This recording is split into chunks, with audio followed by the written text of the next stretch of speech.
আমিও আব্বুকে মাঝে মাঝে বলি যে যত বিপদ আসুক, আল জামিয়া সালাফিয়া রূপগঞ্জ নারায়ণগঞ্জের উপর, আল জামিয়া সালাফিয়া ডাঙ্গিপাড়া পবা রাজশাহীর উপর, সালাফি কনফারেন্সের উপর, এই কয়দিন আগে দেখলাম DBC news channel Abdur Razzak bin ইউসুফের উপরই দুটি আলাদা আলাদা পর্ব তৈরি করেছে। আপনারা অনেকেই দেখেছেন না? আব্দুর রাজ্জাক বিন ইউসুফের উপর আলাদা পর্ব তৈরি করেছে। একটা বলছে সংবিধান বিরোধী বক্তব্য, আর একটাতে দিয়েছে নারীবাদ বিরোধী বক্তব্য। যত বিরোধিতা আমি দেখি আব্বুর, ফেসবুক সহ আরও বিভিন্ন জায়গায়, সেগুলো দেখে ধৈর্য ধারণ ছাড়া আর এমন কিছু নাই যেটা দিয়ে নিজেকে সান্ত্বনা দেওয়া যাবে। আমিও আব্বুকে বলি যে নারীবাদীরা আপনার শত্রুতা করে, নাস্তিক আপনার শত্রুতা করে, হিন্দু আপনার শত্রুতা করে, ভারতে তো আপনার সফর বন্ধ করে দিয়েছে, তারপরে এই টিভি চ্যানেলগুলো, সাংবাদিকগুলো আপনার শত্রুতা করে, এই মাঝহাবি যারা ভাই আছে তারা শত্রুতা করে কেস টেস দেওয়ার মাধ্যমে। এত শত্রুতার পরও শান্ত হয় না। আমাদের ঘরের যারা দিনী ভাই তারাও পর্যন্ত পিছিয়ে লেগে যায়। তাহলে কি বলবেন? অনেক সময় আফসোস করতে হয় যে আহলে হাদিস দাবি করি, অথচ আমি মনে করি প্রশংসা হিসেবে নয়, আল্লাহে আল্লাহর কসম, প্রশংসা হিসেবে নয়, এ দেশের মাটিতে শিরক এবং বেদাতের বিরুদ্ধে আব্দুর রাজ্জাক বিন ইউসুফের যত বলিষ্ঠ কণ্ঠস্বর আছে, দ্বিতীয় কারো এরকম বলিষ্ঠ কণ্ঠস্বর নাই। এটা প্রশংসা নয়, এটা বাস্তব কথা। এবং যত ঘটনা আমি আব্বুর জীবনে দেখেছি, বক্তব্য দিতে গিয়ে মাঠ ছেড়ে পালিয়ে যাওয়া, রডের বাড়ি নাকের উপর লাগা, নাক ফেটে রক্ত বেরিয়ে আসা, এই যে কঠিন দাওয়াতি মুহূর্তগুলো, বাংলাদেশের আনাচে কানাচে গিয়ে এইভাবে বিপদ বাধা বিপত্তি উপেক্ষা করে দাওয়াত দেওয়া। আমরা তো সোনার চামচ মুখে নিয়ে বড় হয়েছি, আব্বুদের তৈরি করা মাঠে বক্তব্য দিচ্ছি, আমাদের মতো হাজারো বক্তা বক্তব্য দিচ্ছে। ওই কঠিন দিনগুলো আমাদের দেখার সুযোগ হয়নি, কিন্তু তারপরেও যখন দেখি যে সব সময় বক্তব্যে হাদিস, এখনও যে বক্তব্য দিল, আমার পাশে বসে থেকে আমার একজন বন্ধু বলতেছে যে উস্তাদজির মতো বক্তব্যে হাদিস কেউ বলতে পারে না। তাহলে যে লোকটা সব সময় বক্তব্যে হাদিস বলে, হাদিসের অনুবাদ করে, শিরক বিদআতের বিরুদ্ধে বক্তব্য দেয়, সে যদি আহলে হাদিস না হয়, আমি জানি না কে আহলে হাদিস। সে যদি সালাফি না হয়, তাহলে আমি জানি না কে সালাফি। অথচ আমাদেরই আহলে হাদিস ভাইয়েরা, আমাদেরই সালাফি ভাইয়েরা যখন এই ধরনের মানুষের পিছনে লাগে, তখন আমি বলি ধৈর্যের পরিচয় দেওয়া ছাড়া এর কোনো রাস্তা নাই। এর সবচেয়ে বড় রাস্তা হচ্ছে ধৈর্য, এর সবচেয়ে বড় রাস্তা হচ্ছে ধৈর্য, এর সবচেয়ে বড় রাস্তা হচ্ছে ধৈর্য। আয়েশা রাদিয়াল্লাহু তাআলা আনহাকে আল্লাহর রাসূল বলছিল, আয়েশা কথা বলো, তুমি যদি অপরাধ করে থাকো স্বীকার করো।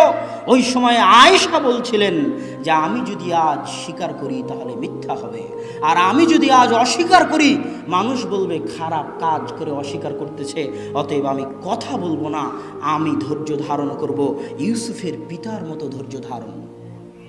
মারিয়াম যখন সন্তান কোলে করে নিয়ে বাহিরে চলে আসলো, মানুষ বলছে মারিয়াম মা কান আবু কেমরা সাউইন, মারিয়াম তোমার পিতা তো ব্যভিচারিণী ছিল না, মা কানা তুম্মুকি বাগিয়া, মারিয়াম তোমার মা তো ব্যভিচারিণী ছিল না। মারিয়াম এটা কি? মারিয়ামকে আল্লাহ শিখিয়ে দিয়েছে কথা বলবা না, তুমি যদি কথা বলো মানুষ তোমার কথা বিশ্বাস করবে না। আশারাত ইলাইহি, তিনি বাচ্চার দিকে ইশারা করে দিলেন। তখন বাচ্চা বলছে ইন্নী আব্দুল্লাহ আতানিয়াল কিতাব ওয়া জাআলানি নাবিয়্যা, আমি আল্লাহর বান্দা, আল্লাহ আমাকে কিতাব দিয়েছে, আল্লাহ আমাকে নবী করে পাঠিয়েছে। আল্লাহু আকবার। ঠিক তেমনি ইউসুফ আলাইহিস সালাতু ওয়াস সালামকে কথা বলতে বলা হয়েছিল, কথা বলেননি। জেলখানায় এক যুগ থেকে গেছেন, মুখ ফুটে কথা বলেননি, যতদিন না যারা ষড়যন্ত্র করেছে তারা যতদিন না কথা বলেছে।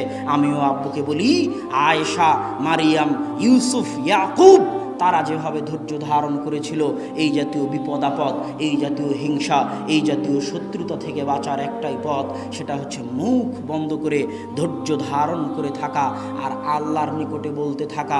কেননা দুনিয়ার মানুষকে বললে দুনিয়ার মানুষ কোনো সহযোগিতা করতে পারবে না আল্লাহ ছাড়া। আর আল্লাহ সুবহানাহু ওয়া তাআলা যদি কবুল করেন, আল্লাহ যদি সহযোগিতা করেন, তো সারা পৃথিবী একদিকে হয়ে গেলেও ধৈর্যের জোরে, সবরের জোরে, আল্লাহর সাথে সম্পর্কের জোরে একদিন বিজয় আসবে, আসবে ইনশাআল্লাহ, এতে কোনো সন্দেহ নাই। এই জন্য আমি আপনাদেরকেও বলি, মানুষের জীবনে বিপদ আসবে, প্রত্যেক মানুষের জীবনে বিপদ আছে, আপনাদের প্রত্যেকের ব্যক্তিগত জীবনে বিপদ আছে।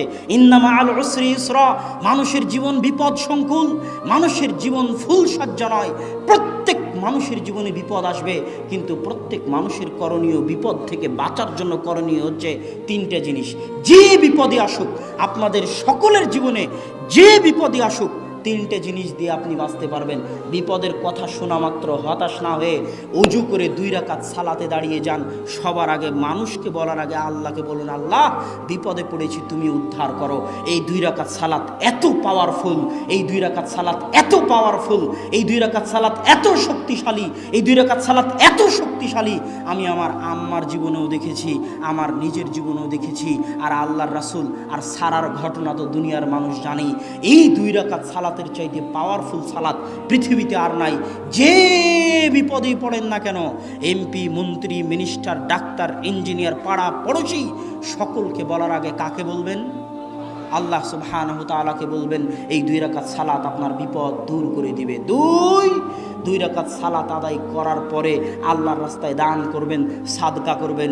সাদকা মানুষের বালা মুসিবত দূর করে দেয়, এর অনেক দলিল আছে। 3, ধৈর্য ধারণ করবেন, মুখ বন্ধ করে ধৈর্য ধারণ করবেন। যতই কষ্ট হোক মুখ বন্ধ করে ধৈর্য ধারণ করবেন।